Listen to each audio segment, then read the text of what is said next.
I went to a meeting, and during a Q&A answer like this, a lady from the audience who had listened to me said, I agree with you. She was from Zimbabwe.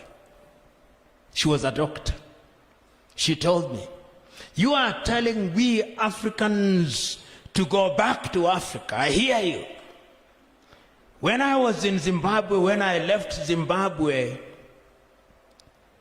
as a doctor, in the hospital where I worked, when I wanted to perform surgery, there were no gloves. All the things were not there. And my salary was the equivalent of 50 United States dollars. Should I have remained in Zimbabwe? I said no. And what is my point? My point is, if we want to retain the best men and women in our environment, let us compensate them. Yes, you compensate them accordingly.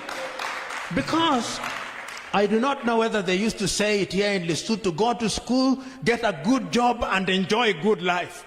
Now you go to school in many African countries, you go to school, get your qualification, engineer, doctor, teacher, lawyer, and that is when you begin to suffer. Because your parents now say you have a qualification, you can't live in our house, and that is why you see young Africans are suffering, trying to go to the United States of America, trying to go to Europe to look for opportunities. I was recently in a place called Hargeisa in Somaliland, and a Somali gentleman who was speaking, and we were talking about migration, this is what he said, and I love the say. He said, everybody would love to be at home, unless your home is the mouth of a shark. Everybody would love to be at home.